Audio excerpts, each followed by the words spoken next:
Pope Francis has died, the most unusual pontiff in history. He is now in his father's house after a long journey that took him 88 years to travel.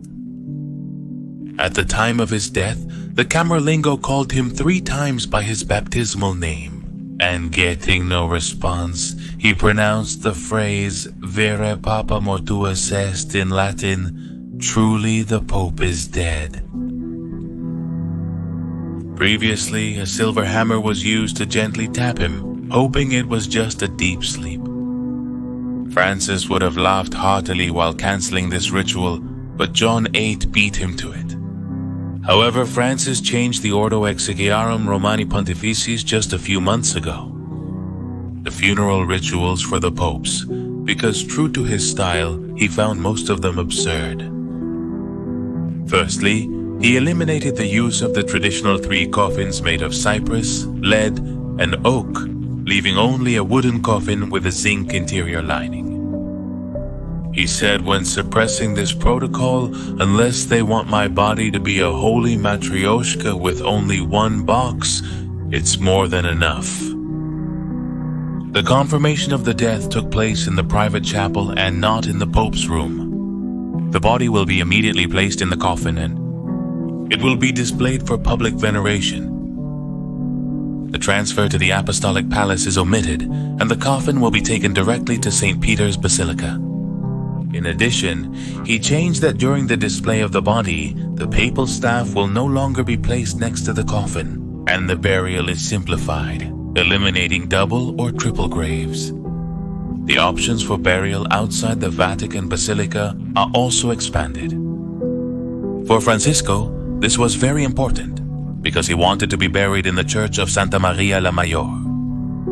Pope Francisco considered himself very Marian, and it was there where he used to go to pray to Santa Maria Mayor, and he visited the basilica before and after each trip to kneel before the icon of the Virgin. At this moment, the Camerlengo has already closed the door and sealed the room, activating the protocol. Vacant seat. The Vatican will have to suspend audiences and begin organizing the funeral, which must be held between the 4th and 6th day after the death. In the meantime, the College of Cardinals will take temporary control of the Catholic Church until all the cardinals gather to carry out the conclave that will elect the new pope. This conclave will be convened between 15 and 20 days after the death. All kinds of conspiracy theories are woven around these days when the world is watching. Some say that at the funerals the Vatican will meet in a private room with the 3 cardinals most likely to be chosen. And there they will reveal certain protocols to them and a small preview of the deep secrets that only Francisco and his predecessors know and must keep under penalty of excommunication. Why do they confess them beforehand? So they can think carefully about what they're getting into and take their possible choice for what it truly is. An impossible burden to bear without God's help. The Catholic Church does not seek for candidates to conduct fervent political campaigns or power strategies to keep the position. Precisely, they want the opposite. That they accept the position with the resignation of the slave who understands at that moment. Meanwhile, everyone applauds standing up, acknowledging that he has just agreed to work until the day of his death. Or at most, until he can no longer see, breathe, or speak at the same time. But meanwhile, the names of the successors are dancing around, and there are no certainties about who will stay on the throne of St. Peter. What we do know is that a very particular pope has just passed away. We have talked about him and his stories many times through this channel. So, is it fair and necessary to bid him farewell with a tribute in his style? These are the 10 anecdotes that made Francisco the most unusual pope in history.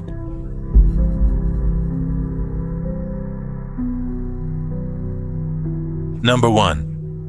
The Pope had learned to cook as a child to help his mother.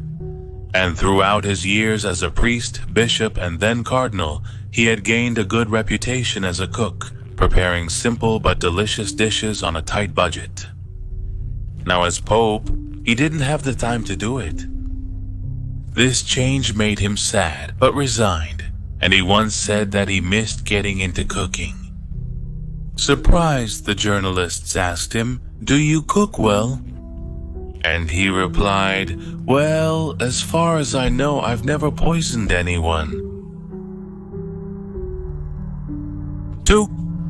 When Pope Francis prayed in the mornings, he always asked for something special for Father Jorge, as he referred to himself. He asked God to allow him to have something that day. The Pope said, "When I pray, I always ask the Lord for something that makes the difference between being a good priest or just another one. I pray that God allows me to have a good mood." 3. In what is known as the Curia, that internal little world, Jorge Bergoglio, the Argentine cardinal, was already well known, mostly for his simplicity and aversion to luxury. After he was chosen, it was time to dress in the characteristic garments that the Pope usually wears to greet the crowd. Among them are the famous red shoes, a tradition dating back to 1566. What's unusual is that Francis rejected a huge gold cross and chose to continue wearing the one he had. Then they offered him the red Papal mozzetta, a short garment that reaches to the elbows, and he also rejected it. With a knowing look and a half smile, as if to say, "I would look quite strange with those gold thread embroideries." Then, the person who presented him with the options brought him the red shoes. He did it with modesty, because he knew the answer that was coming. The Pope looked at him and said, "No, thank you. I'll stick with mine. It's just that the carnival has already passed." 4.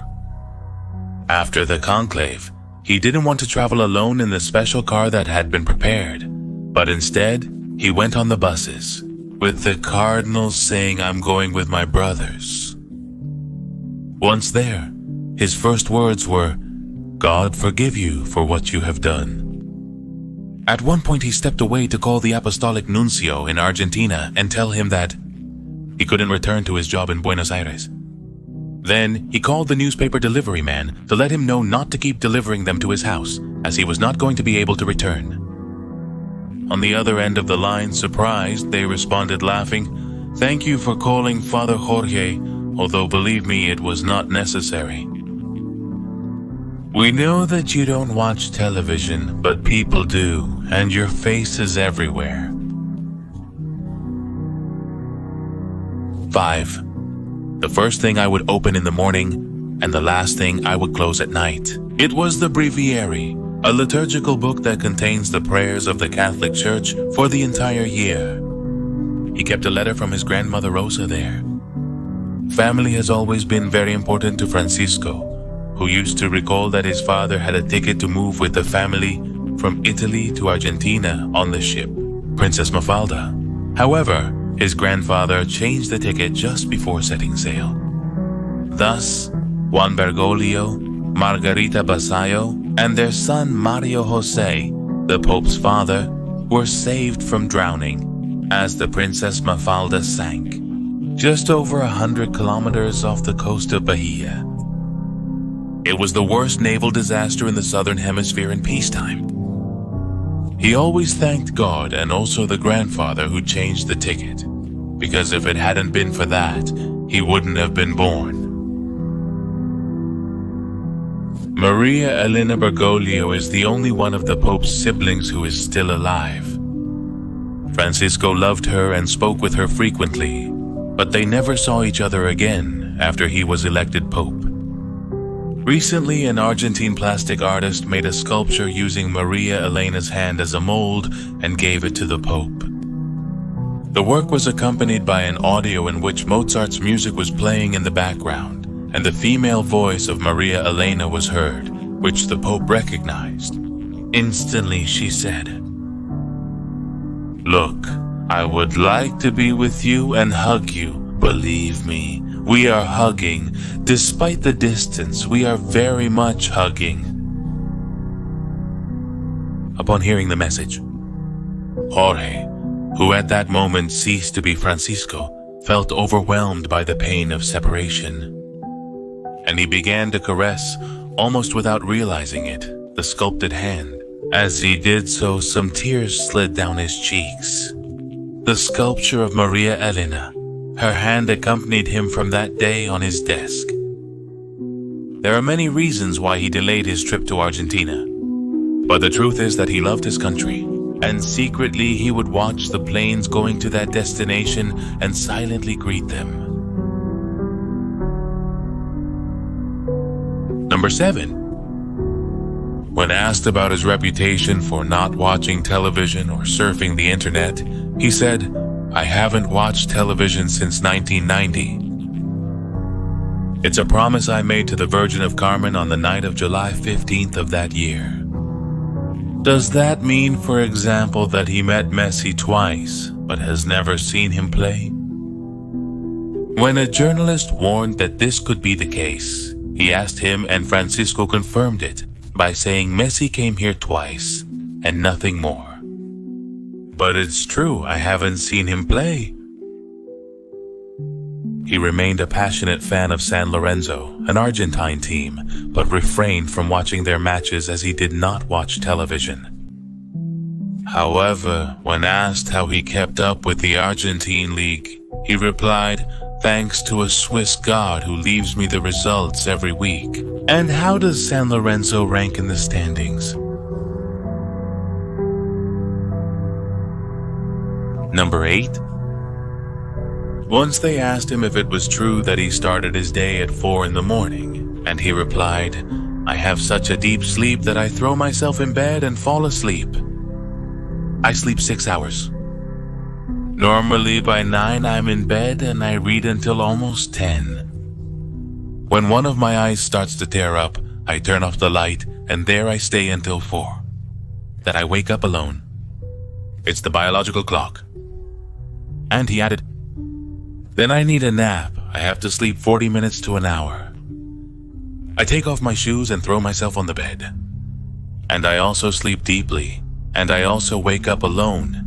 The days I don't sleep, I feel the nap.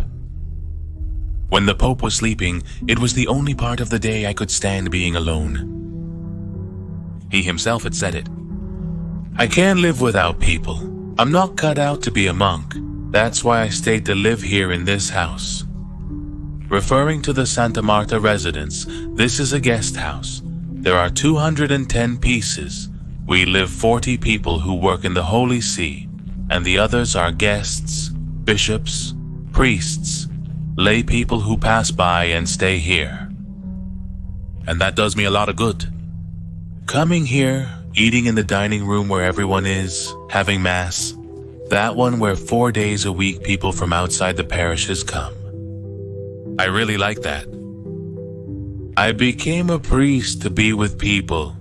I thank God that this has not left me. 9. In 2015, Pope Francis visited the Philippines. There he led a massive mass in Rizal Park in Manila. According to official figures, between 6 and 7 million people attended, the most massive in the history of the Catholic Church and one of the most summoning events of all times. He was the first Jesuit to be Pope, the first Latin American, and the first from the Americas.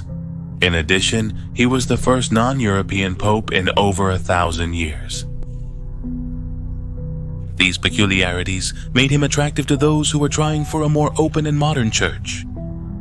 But it also confronted him with those who think that the Catholic Church is a kind of moral police of the world, of the first century world. Not long ago, conservative Catholic activists stole 3 Amazonian indigenous statues from a church in the Vatican area and threw them into the Tiber River, claiming they were pagan idols. The so-called Operation Pachamama during Francis's synod on the Amazon showed the extent of conservative opposition to the Pope. But aside from being known for his good humor and his irony-laden jokes, the Pope had a strong character. As soon as he found out that they had outraged that art exhibit, he made them pay dearly, intensifying his campaign against the use of the old Latin Mass, right at the heart of the conservatives. Finally, number 10. Beautiful phrases from Francisco that need no context or explanation. The poor are our passport to paradise. Never lose hope, never let despair overcome you. Money should serve, not rule. Forgiveness is the key that opens the doors of the heart. The family is the closest hospital.